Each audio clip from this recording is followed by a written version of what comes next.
Okay, this is basically about aftermarket uh, struts that you can buy. Monroe, Sensen, uh, Gabriel. These are original Ford struts, and as you can see, they're nice and smooth.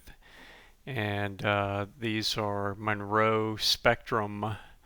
They have a 5-year warranty, although they might hold up.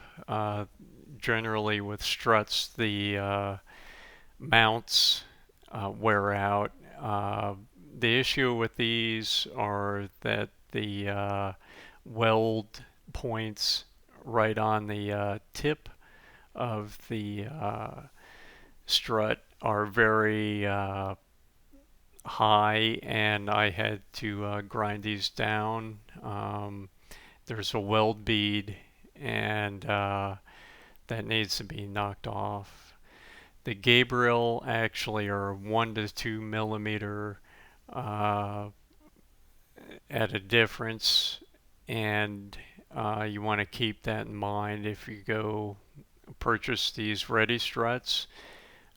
You may have to uh, grind out or take some of the material off your steering knuckle. I just don't think they are doing a service to repair shops, do-it-yourselfers, or the public in general. So there you go.